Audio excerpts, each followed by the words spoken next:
Assalamualaikum warahmatullahi wabarakatuh. Hai para pencinta catur dan para caturmania, selamat datang kembali di Legenda Catur Dunia. Kembali lagi di turnamen online Champion Chess Tour FTX Road to Miami yang merupakan seri kelima dari Champion Chess Tour tahun ini.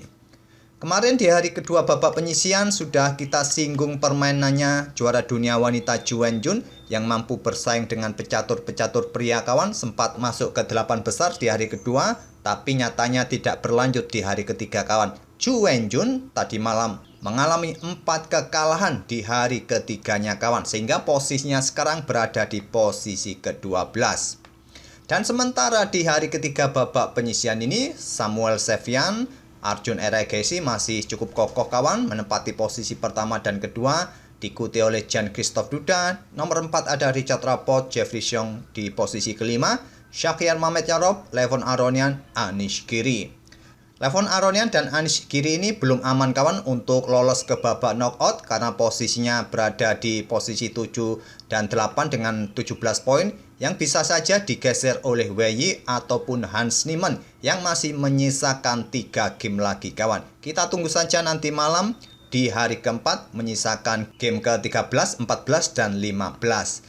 Dan untuk game yang akan kita ulas ini saya ambil permainannya pemain senior kawan, yaitu Shakhiar Mamedyarov melawan pemain muda asal India Arjun Erigaisi. Akhir-akhir ini kawan sering kita lihat Arjun Erigaisi ini sering tampil daripada pemain-pemain India lainnya selain Pragnananda tentunya kawan. Tentu saja yang jelas permainan Arjun ini juga sangat bagus kawan. Akurasinya, kreativitasnya juga harus diperhatikan oleh lawan-lawannya. Tapi kali ini lawannya adalah seorang pecatur senior, pecatur kawakan Shakhiar Mamedyarov, bertipikal penyerang dan penuh kreativitas dalam permainannya. Tapi kita lihat saja gamenya seperti apa. Mamedyarov pegang putih mengawali pembukaan pion D4, pion menteri, kuda F6 jelas pilihan biasanya yang paling banyak dipilih oleh hitam untuk menghadapi pion D4, pion C4, pion E6, kuda F3, pion D5. Kita temui permainan Queen's Gambit Decline atau Gambit menteri ditolak dengan variasi kuda F3. Kuda C3, sekarang gajah B4. Bertransposisi ke bentuk Ragozin defense kawan. Dan di sini kalian bisa melanjutkan beberapa langkah utama bagi putih. Gajah G5 ini merupakan pilihan utama kawan. Pion C pukul pion D5 pilihan nomor 2 atau pion E3 pilihan nomor 3 kawan. Menteri bergerak langsung ke peta A4 ini pilihan nomor 4 untuk memaksa memblokade dengan kuda C6. Putih tidak punya kesempatan untuk bermain dengan pion C. Sudah sering saya bahas variasi ini. Mamedyarov memilih dengan variasi utama kawan, yaitu dengan gajah G5. Dan pilihan utama adalah pion H6, kuda B berkembang ke peta D7, pion D pukul pion C4 bisa dilanjut oleh hitam. Bahkan rokade juga bisa dipilih, tapi pilihan utamanya adalah pion H6. Arjun memilih jalur utama kawan, pion H6, dan pilihan utama bagi putih pada posisi ini bertukar perwira ataupun gajah mundur ke peta H4. Menteri pun bisa melakukan skak terlebih dahulu, bisa dipilih oleh putih. Mamedyarov masih memilih jalur utama, dipukul balik oleh menteri.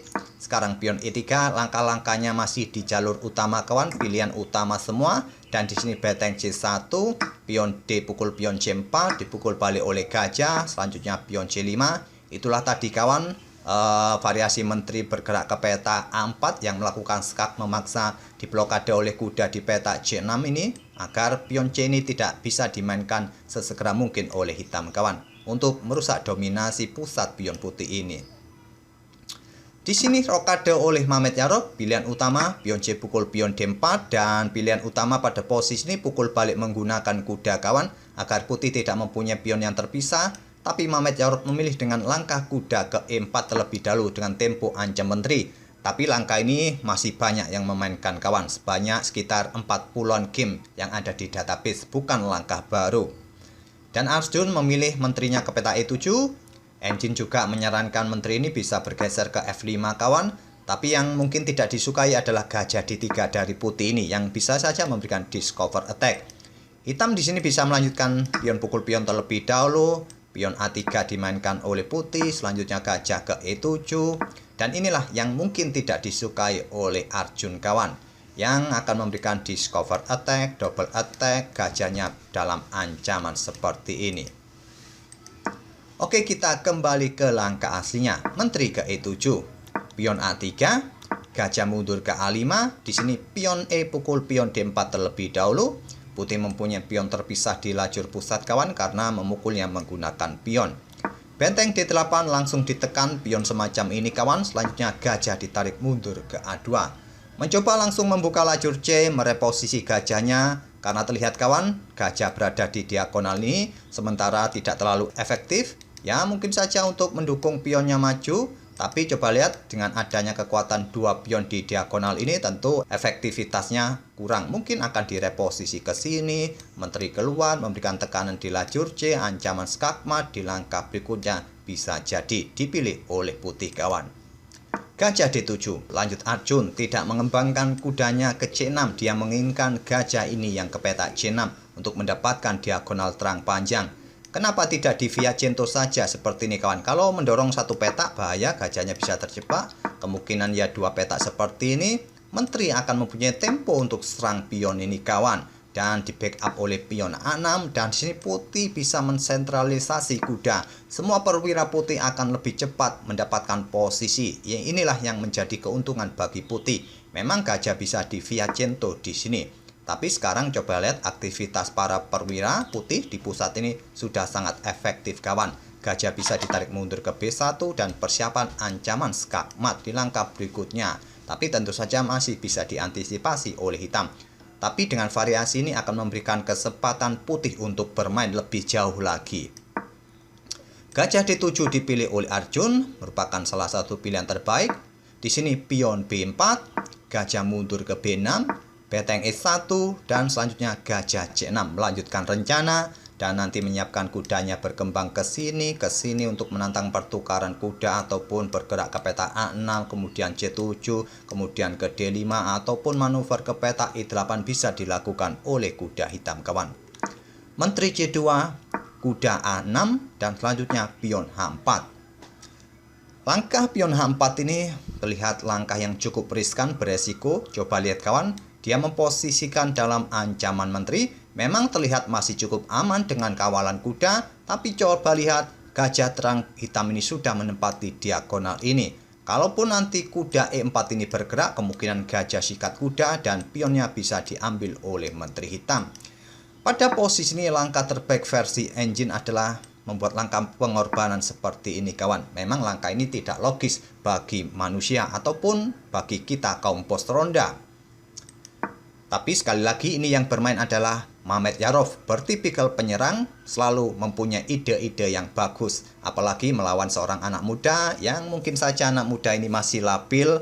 Tapi sekali lagi kawan, di level Super Grandmaster semacam ini, tentu kekuatan cukup berimbang kawan. Mamet Yarov memilih langkah yang cukup berisiko dengan pion H4. Dibalas dengan kuda C7, seperti yang saya sebut tadi kawan, bisa bermanuver ke sini untuk membackup posisi rajanya, dan gajah B1. Persiapan kawan membuka kudanya untuk memberikan ancaman skak di peta H7 dan seterusnya. Dan di sini kawan, kuda B5, lanjut Arjun mengincar pion B3 yang merupakan langkah yang kurang bagus. Engine menyarankan pada posisi ini bisa bermain dengan raja bergeser ke peta F8 atau kuda ini mundur ke peta E8. Tapi Arjun mencoba memberikan tekanan bagi pion yang ada di peta A3 ini. Dan ini simpel bisa diantisipasi dengan langkah kuda C3 oleh Shahryar Mamedyarov. Mencoba menahan diri agar pion ini tidak dipukul oleh kuda kawan dan menterinya bisa meluncur melakukan ancaman skakmat. Tentu saja pion G6 dimainkan oleh Arjun memblokade diagonal dan sekarang kuda pukul kuda, hitam tidak mempunyai kesempatan ambil pion A3-nya. Tidak dipukul balik oleh gajah, Arjun membuat langkah pengorbanan, gajahnya pukul kuda di F3. Seperti yang saya sebut tadi kawan, pion ini sekarang hilang oleh Arjun di peta H4 ini. Dengan melakukan pengorbanan perwira tadi kawan, kompensasi sementara yang didapat oleh hitam adalah satu pion dan juga posisi dalam menekan. Posisi ini bagi kita kaum pos rendah tidak mengenakkan kawan, di mana raja ini sudah didekati oleh Menteri Hitam dalam posisi yang lumayan terbuka.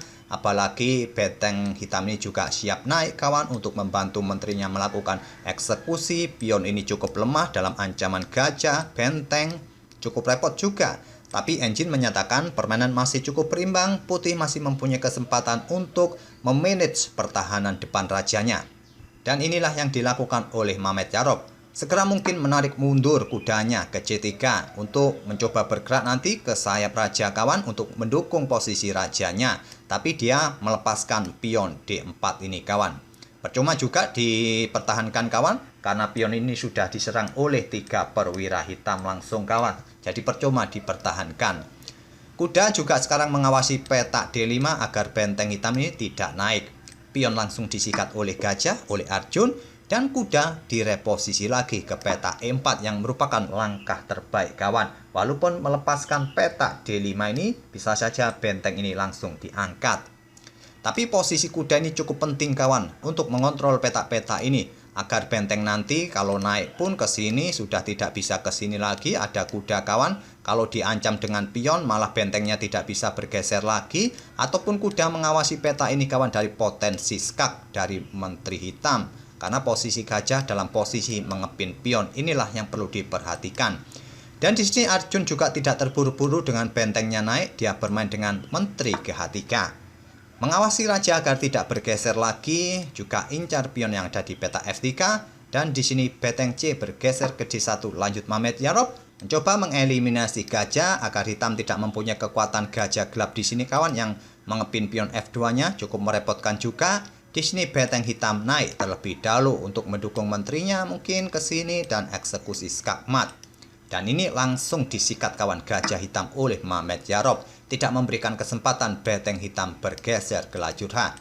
Dipukul balik oleh benteng hitam. Selanjutnya Menteri C5 untuk ancam benteng, kemudian bisa bergeser ke sini, diikuti kuda melakukan skak dan bermain di diagonal ini nanti kawan. Benteng A bergeser ke D8 menjaga saudaranya.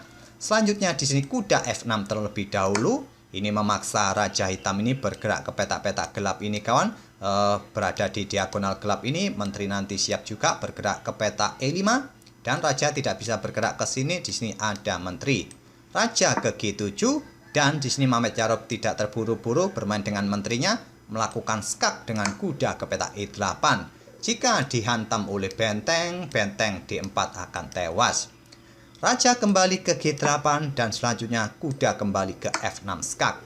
Raja kembali ke G7, Mehmet Yarob tidak mau mengulangi langkahnya. Walaupun ini merupakan salah satu langkah terbaik kawan melakukan skak-skak yang berulang. Tapi ini adalah Mehmet Yarob, tidak mau kalah dengan anak muda. Dia mencoba bermain dengan menteri ke E5. Masih bagus langkahnya kawan. Menteri H4 untuk berkoneksi dengan benteng kawan, karena benteng ini dalam ancaman. Ancamannya seperti apa? Anggap saja kalian bermain seperti ini, maka kuda akan melakukan open skak di sini kawan. Benteng ini jatuh, hitam akan kalah. Oleh karena itu, Arjun bermain dengan Menteri H4 berkoneksi dengan bentengnya. Dan di posisi ini kawan, permainan masih sangat seimbang dalam posisi remis. Dan kalaupun pada posisi ini putih ingin melangkahkan kudanya dengan ide open skak, bisa ke peta-peta ini kawan. Peta D5, E4 ataupun G4. Ini merupakan peta-peta yang bagus bagi kuda. Apalagi peta ini kawan. Ini juga cukup bagus. Memaksa raja hanya bergerak ke peta-peta terang. Kalau ke peta ini ya satu langkah skakmat. Saya tidak akan menunjukkan variasi kuda ke peta E4 ataupun ke peta G4 kawan. Posisinya remis juga, posisi seimbang. Tapi Mehmet Yarob memilih peta H5, open skak, double skak, yang tidak bisa lagi skak ini ditutup dengan pion. Di sini raja mundur ke peta F8. Dan kalaupun ingin melakukan skak di sini, aman kawan, raja masih bisa bergerak ke peta-peta ini, masih aman. Tapi sayangnya kawan, Mehmet Yarob melakukan kesalahan dengan mengejar raja terus. Dan ini adalah langkah blunder. Harap maklum kawan, sebelum langkah menteri ke peta G7, kontrol waktu Mehmet Yarob ini sudah mulai mepet. Menyisakan beberapa detik saja, sedangkan Arjun masih mempunyai 3,5 menit. Langkah terbaik bagi putih untuk melanjutkan tekanan pada posisi ini kawan adalah membuat langkah pengorbanan seperti ini. Kalau sampai diterima, maka jawabannya adalah ini kawan. Ancamannya adalah ancaman skakmat. Jadi setelah gajah ini diluncurkan untuk rusak pion ini, hitam akan melangkah menteri ke petak G5 memaksa pertukaran menteri, dan permainan masih cukup seimbang dengan jumlah perwira, jumlah pion seperti ini masih cukup berimbang kawan menurut Stockfish. Tapi sekali lagi ini adalah permainan rapid, apapun masih bisa terjadi kawan. Coba lihat pada posisi ini saja, Mehmet Yarob sekelas Super Grandmaster Senior masih membuat langkah kesalahan karena tekanan waktu. Menteri G7 skak, Raja ke E7, dan sekarang kuda ditarik mundur ke G3. Dan sekarang posisinya sudah berbalik kawan, hitam dalam posisi 95% menang. Arjun melangkah beteng D1 menantang pertukaran beteng. Jika diterima seperti ini kawan, dan gajahnya tewas. Tantangan ditolak, Mehmet Yarob menarik mundur menterinya ke E5 menjaga posisi benteng E1, dan di sini menteri hitam bergeser ke D4 mencoba menantang pertukaran menteri. Tetap ancamannya ingin mendapatkan gajah di sini. Sekali lagi di sini Mehmet Yarob membuat langkah yang kurang presisi kawan dengan langsung bertukar menteri. Langkah terbaik adalah menteri bergerak ke peta E2 kawan. Mehmet Yarob langsung bertukar menteri, tapi selepas beteng pukul beteng ini kawan, Mehmet Yarob menyerah di langkah ke-36. Juga kontrol waktunya hanya menyisakan 6 detik, dia sudah menyerah di posisi ini kawan. Tentu saja apabila permainan tetap dilanjutkan, menteri putih ini jatuh kawan, dan komposisinya akan jadi seperti ini. Sepasang benteng melawan kuda plus gajah ini sangat cukup kuat sepasang benteng. Tak perlu saya jelaskan satu persatu posisi seperti ini, atau kita lanjutkan tak perlulah kawan. Kita coba akan mundur kembali beberapa langkah sebelumnya. Di posisi ini tadi saya sempat menunjukkan menteri ke E2 yang merupakan langkah yang lebih presisi. Di sini beteng akan pukul beteng terlebih dahulu dan dipukul balik oleh menteri. Menteri ke D1, kalian tidak perlu pukul balik kawan, melangkah raja ke F1. Tetap saja kawan, hitam akan tetap unggul, tapi permainan ya masih butuh perjuangan. Tidak seperti variasi sebelumnya yang posisi putih malah tertekan lebih jauh. Di sini mungkin adalah pion H5 bisa dimainkan oleh hitam, tidak terburu-buru untuk ambil menteri ini kawan. Dan seterusnya dan seterusnya. Dengan keunggulan banyak pion seperti ini kawan, unggul 2 pion, hitam masih bisa menang. Walaupun tersisa benteng melawan kuda plus gajah, hitam masih bisa menang. Itulah kawan langkah terbaik pada posisi ini, bukan menteri pukul menteri yang dilakukan oleh Mehmet Yarob. Menteri ke E2 jauh lebih presisi. Tapi dalam tekanan waktu, Super Grandmaster pun bisa saja melakukan langkah kesalahan kawan, membuat Mehmet Yarob menyerah di langkah ke-36 ini. Itulah kawan salah satu permainan yang terjadi di babak ke-10 antara Mehmet Yarob versus Arjun Eragaisi. Dalam permainan yang cukup seimbang, permainan remis, Mehmet Yarob mencoba ingin menang, mencoba berkreasi, malah jatuh kawan. Semoga permainan kedua pemain ini bisa menghibur kalian, dan nanti sore saya akan berikan satu game yang menarik kawan. Bagaimana menyerang, bagaimana pertahanan yang bagus. Dari permainannya Anish Giri versus Lenir Dominguez. Nanti sore kita akan ulas dan kita akan bertemu di video-video berikutnya. Terima kasih. Wassalamualaikum warahmatullahi wabarakatuh.